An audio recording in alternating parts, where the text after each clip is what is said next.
HMD machine tools കേന്ദ്ര പൊതുമേഖലാ സ്ഥാപനമാണെന്നിരിക്കെ കേരള സർക്കാർ HMD മെഷീൻ ടൂൾസ് കളമശ്ശേരി യൂണിറ്റിന്റെ ഭാവി ഉറപ്പുവരുത്താൻ ആവശ്യമായ ഇടപെടലുകൾ സ്വീകരിക്കണമെന്ന് HMD എംപ്ലോയീസ് യൂണിയൻ CITU ആവശ്യപ്പെട്ടു. 2021 മുതൽ വിരമിച്ച കളമശ്ശേരി യൂണിറ്റിലെ തൊഴിലാളികളുടെ ആനുകൂല്യങ്ങൾ ഒന്നും തന്നെ നൽകിയിട്ടില്ല. HMDയുടെ ആസ്തികൾ വിറ്റുതുലച്ചതല്ലാതെ HMDയുടെ വികസനം ഒന്നും തന്നെ നടന്നിട്ടില്ലെന്നും HMD എംപ്ലോയീസ് യൂണിയൻ CITU ഭാരവാഹികൾ കളമശ്ശേരിയിൽ നടത്തിയ വാർത്താ സമ്മേളനത്തിൽ പറഞ്ഞു. HMD മെഷീൻ ടൂൾ സ്ഥാപിതമായിട്ട് 2026 60 വർഷം പൂർത്തിയാകുന്ന സന്ദർഭമാണ്. HMD മെഷീൻ ടൂൾസ് ഒരു കേന്ദ്ര പൊതുമേഖലാ സ്ഥാപനമാണ്. ബാംഗ്ലൂരാണ് കോർപ്പറേറ്റ് ഹെഡ് ഓഫീസ്. കളമശ്ശേരി HMDയുടെ 4ാമത്തെ യൂണിറ്റാണ്. 3 ഷിഫ്റ്റുകളിൽ 3500 ജീവനക്കാർ ജോലി ചെയ്തിരുന്നത് HMDയിൽ ഇന്ന് 116 സ്ഥിരം ജീവനക്കാർ മാത്രമാണുള്ളത്. സ്വയം വിരമിക്കൽ നടപ്പിലാക്കി 94, 2007 വരെ വിവിധ ഘട്ടങ്ങളിലായി 1000-ലധികം പേരെ നിർബന്ധിതമായി പിരിച്ചുവിട്ടു. മനുഷ്യവിഭവശേഷി ആവശ്യമായ HMDയിൽ ആവശ്യമായ തോതിൽ നിയമനങ്ങൾ നടത്തണം.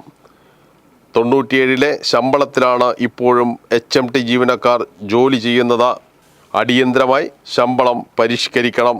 യൂണിയൻ ഗവൺമെൻറ്റിലെ ഘനവ്യവസായ മന്ത്രി HD കുമാരസ്വാമി പ്രഖ്യാപിച്ച HMD പുനരുദ്ധാരണ പദ്ധതി അടിയന്തരമായി നടപ്പിലാക്കണമെന്നും HMD എംപ്ലോയീസ് യൂണിയൻ CITU ആവശ്യപ്പെട്ടു. ഞാൻ നേരത്തെ പറഞ്ഞ HMD എന്ന് പറയുന്ന എഞ്ചിനീയറിംഗ് ഇൻഡസ്ട്രിയിലെ സ്കിൽഡ് എംപ്ലോയീസ് അതൊരു വലിയ സമ്പത്താണ്. അനുഭവം കൊണ്ട് കൂടുതൽ ശക്തി നേടുന്ന തൊഴിലാളികളുടെ ഒരു വലിയ പട അവിടെ ഏറ്റവും വലിയ നേട്ടമാണ് നേതൃത്വം. ഇനി ഇപ്പോൾ ഞാൻ ഈ കഥ പറഞ്ഞത് ഇന്ത്യ ഗവൺമെന്റ് ഇപ്പോഴെങ്കിലും Atmanirbhar, make in India, India 2047 എന്നൊക്കെ പറയുമ്പോൾ കണ്ണുവെക്കേണ്ടത് മെഷീൻ ടൂൾസിനാണ്. നിങ്ങൾ എവിടെ തൊടുമ്പോഴും മെഷീൻ ടൂൾസ് നോക്കാം. നിങ്ങൾ സ്വകാര്യ മേഖലയെ ആശ്രയിക്കും. ആകാം സ്വകാര്യ മേഖലയ്ക്ക് മെഷീൻ ടൂൾസ് പാടില്ലെന്ന് നമ്മൾ പറയുക. പക്ഷേ അത് പൊതുമേഖല വളർത്തിക്കൊണ്ടുവന്നതിന്റെ അടിത്തറയെ തകർത്തുകൊണ്ടാകാൻ പാടില്ല. 10, 28, 30 കൊല്ലം കുടുംബമായി ജീവിക്കുന്ന ഒരാൾ പണിയെടുത്ത കമ്പനിയിൽ നിന്ന് യാത്രയൊക്കെ കൊടുക്കുമ്പോൾ അയാൾക്ക് ബെനഫിറ്റ് ഒന്നും ഇല്ലെങ്കിലും ഒരു ചെറിയ നിലവിളക്കും ഒരു പൊന്നാടയും കൊടുത്ത് വിട്ടാൽ എങ്ങനെ ഇരിക്കും? നടക്കുന്നതാണ്. HMD നടക്കുന്നത് റിയലി വേണമെങ്കിൽ സിനിമയാക്കാവുന്ന പ്ലോട്ടാണ്. ഒരു നല്ല നാടകം ചെയ്യാനുള്ള പ്ലോട്ടാണ്. അവസാനം അയാൾ സങ്കടം പറഞ്ഞ് തുടങ്ങുമെന്ന് പറയും. നമ്മൾ അധ്യക്ഷൻ നന്ദി പറയാൻ ആളെ വിളിക്കുന്നു. അയാളുടെ കണ്ണീര് നന്ദിക്കകത്ത് പോകും. അത് വ്യവസായത്തിലെ വലിയ പ്രശ്നങ്ങളാണ്. നിലയ്ക്ക് പോകുക.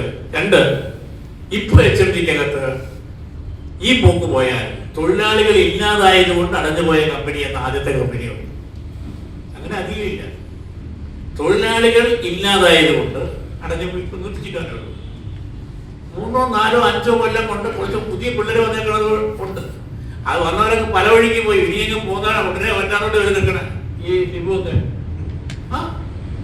തരപ്പെട്ടാൽ അടുത്ത സ്ഥലം അന്വേഷിക്കും. ഇതിന്റെ ഒരു ഭാവിയെ കുറിച്ച് ഒരു രക്ഷാപ്രശ്നമില്ല.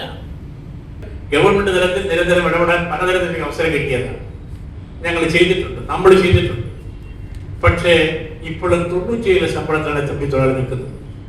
നിങ്ങൾക്ക് ചിന്തിക്കാൻ പറ്റും. 97 നിശ്ചയിച്ച ശമ്പളത്തിൽ ഇപ്പോഴും പണിയെടുക്കുക.